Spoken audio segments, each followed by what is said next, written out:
बिस्मिल्लाहिर्रहमानिर्रहीम अस्सलामुअलैकुम वरहमतुल्लाहि वबरकातुह। साले साइंस एकेडमी के केमिस्ट्री क्लासरूम में उज़ैर अहमद की तरफ से आप सबको खुशामदीद। क्लास 10th के केमिस्ट्री के लेक्चर्स के सिलसिले में आज यूनिट 1 का 5वां लेक्चर पेश खिदमत है। आज के लेक्चर में हम खुद तशीसी सरगर्मियाँ या टेस्ट योर सेल्फ्स करेंगे। यूनिट 1 की टेस्ट योर सेल्फ 3 हैं इस यूनिट के, और हर टेस्ट योर सेल्फ या खुद तशीसी सरगर्मियों में 3 से 4 शार्ट क्वेश्चंस हैं। इन शार्ट क्वेश्चंस में से कुछ शार्ट क्वेश्चन ऐसे हैं जो सिंपल डेफिनेशंस हैं, कुछ शार्ट क्वेश्चंस ऐसे हैं जो एक्सप्रेशंस लिखने वाले हैं, और कुछ शार्ट क्वेश्चंस ऐसे हैं जो कंसेप्चुअल हैं। इन सब को आज हम कवर करेंगे और देखेंगे कि हमारी अंडरस्टैंडिंग जो है वो टॉपिक्स के साथ कितनी है। आइए स्टार्ट करते हैं। सबसे पहले हम खुद तशीसी सरगर्मी नंबर 9.1 या टेस्ट योर सेल्फ नंबर 9.1 करेंगे। Test yourself 9.1 English medium book पर पेज नंबर 6 पर है और उर्दू मीडियम बुक पर पेज नंबर 8 पर है। टेस्ट योर सेल्फ 9.1 का जो फर्स्ट क्वेश्चन है वो है why reversible reactions never complete, या रिवर्सेबल रिएक्शंस तकमील तक क्यों नहीं पहुंचते। इसका आंसर है कि in reversible reactions reactants change into products and products change into reactants, so reaction does not stops and never go to completion. Reversible reactions में रिएक्टेंट प्रोडक्ट में तब्दील होते हैं और प्रोडक्ट रिएक्टेंट में तब्दील होते रहते हैं, लिहाजा ये रिएक्शन कभी रुकता नहीं है, ना ही तकमील को पहुंचता है।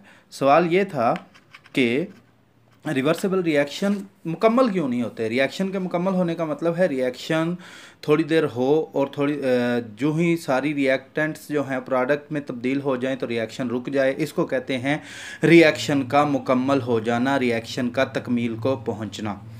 अब रिवर्सेबल रिएक्शंस में रिएक्टेंट प्रोडक्ट में तब्दील होती हैं तो प्रोडक्ट जो है वो फिर रिएक्टेंट में तब्दील हो जाती हैं, लिहाजा रिएक्शन जो है वो रुकता नहीं है और हम कह सकते हैं कि reversible reaction never go to completion. आइए दूसरे क्वेश्चन की तरफ चलते हैं।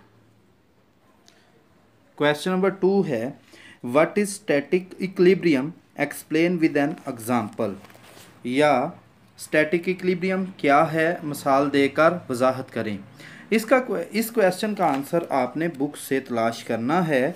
अगर आपके पास इंग्लिश मीडियम की बुक है तो आप पेज 4 खोल लें और उसका सेकंड लास्ट पैराग्राफ नीचे से दूसरे नंबर पर paragraph, when reaction ceases to proceed it is called static equilibrium.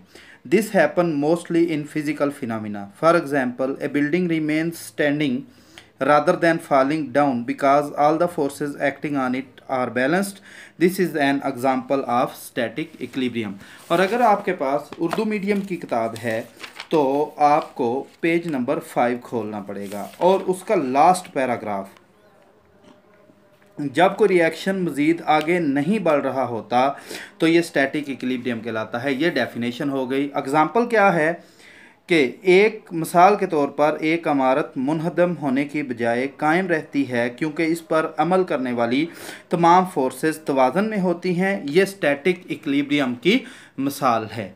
ये आपके पास दूसरे क्वेश्चन का आंसर है टेस्ट योर सेल्फ 9.1 का। तीसरा क्वेश्चन है amounts of reactants, why amounts of reactants and products do not change in a reversible reaction, या reversible reaction के दौरान रिएक्टेंट्स और प्रोडक्ट्स की कंसंट्रेशंस क्यों तब्दील नहीं होती। तो इसका आंसर है amount of reactants and products do not change in a reversible reaction because at chemical equilibrium forward and reverse reactions take place at same rate. यानी रिवर्सेबल रिएक्शन के दौरान रिएक्टेंट्स और प्रोडक्ट्स की कंसंट्रेशन इसलिए तब्दील नहीं होती क्योंकि केमिकल इक्विलिब्रियम की हालत में फॉरवर्ड और रिवर्स रिएक्शन का रेट बराबर हो जाता है। फॉरवर्ड और रिवर्स रिएक्शन का रेट बराबर होने का मतलब ये है कि जब रिएक्शन इक्विलिब्रियम पर पहुंच जाएगा तो उसके अंदर जो अमाउंट रिएक्टेंट की होगी और जो अमाउंट प्रोडक्ट की होगी, अगर रिएक्टेंट जो है जितनी तेज़ी से प्रोडक्ट बनाएंगी उतनी तेज़ी से प्रोडक्ट रिएक्टेंट बनाएंगी, यानी कि ओवरऑल जो कंसंट्रेशन है वो बरकरार रहेगी। ये इसका आंसर है। आइए टेस्ट योर सेल्फ या खुद तशख़ीसी सरगर्मी नंबर 9.2 की तरफ चलते हैं। टेस्ट योर सेल्फ 9.2 या खुद तशख़ीसी सरगर्मी 9.2 इंग्लिश मीडियम बुक के पेज नंबर 9 पर है और उर्दू मीडियम बुक के पेज नंबर 11 पर है।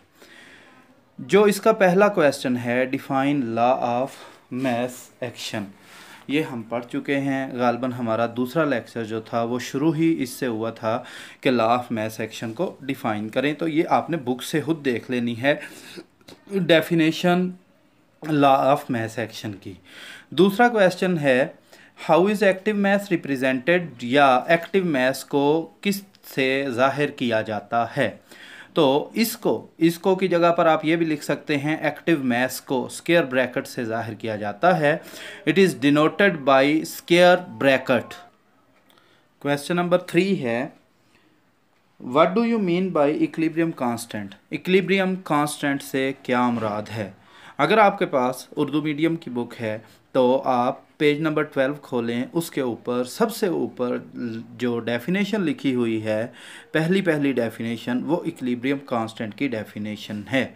और अगर आपके पास इंग्लिश मीडियम की बुक है तो पेज नंबर 9 के ऊपर सबसे आखिर में जो खुद तशख़ीसी सरगर्मी या टेस्ट योर सेल्फ नंबर 9.2 के नीचे टॉपिक है equilibrium constant and it's units, इसमें इक्विलिब्रियम कांस्टेंट की डेफिनेशन लिखी हुई है। मैं एक दफ़ा पढ़ के सुना देता हूँ।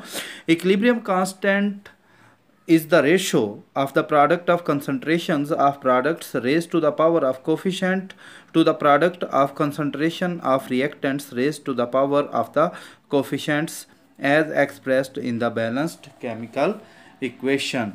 यानी इक्विलिब्रियम कांस्टेंट जो है वो प्रोडक्ट्स के कंसंट्रेशन के हासिल ज़रब और रिएक्टेंट्स के कंसंट्रेशन के हासिल ज़रब की निस्बत के बराबर होती है, जबकि जो कोफिशेंट होते हैं बैलेंस्ड केमिकल इक्वेशन में उनको पावर बनाया गया हो। तो ये आप बुक से देख लें, बेहतर तरीके से आपको पता चल जाएगा। नेक्स्ट क्वेश्चन की तरफ चलते हैं। नेक्स्ट क्वेश्चन वैसे हम लेक्चर के दौरान भी कर चुके हैं, लेकिन मैं एक दफ़ा फिर यहाँ पर कर दूँगा। क्वेश्चन है, right the equilibrium constant expressions for the following reactions. दिए गए केमिकल रिएक्शंस के लिए इक्विलिब्रियम कांस्टेंट एक्सप्रेशन लिखें।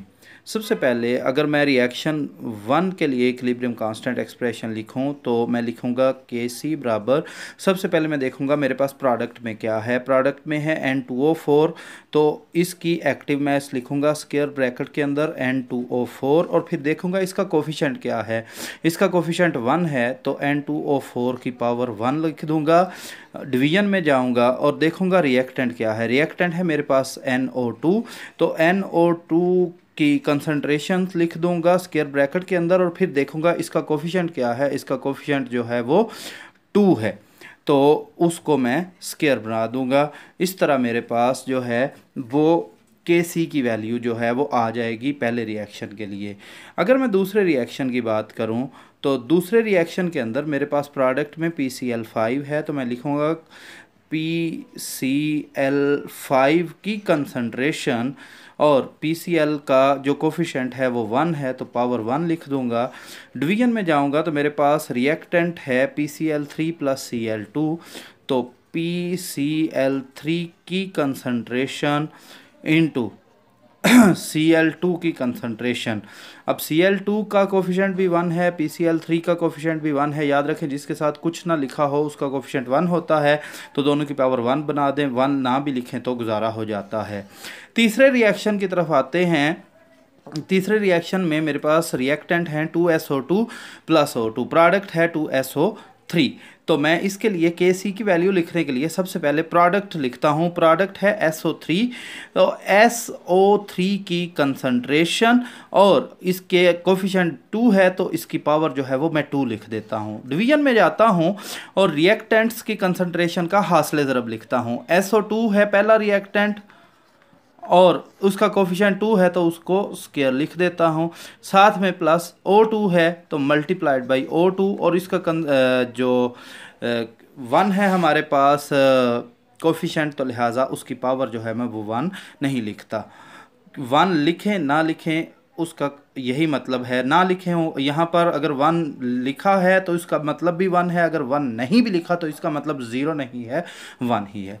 हमने पीछे जो पॉइंट नंबर 4 या क्वेश्चन नंबर 4 गलती से हम छोड़ गए, आइए इसी क्वेश्चन के साथ उसको अटैच करके देख लेते हैं।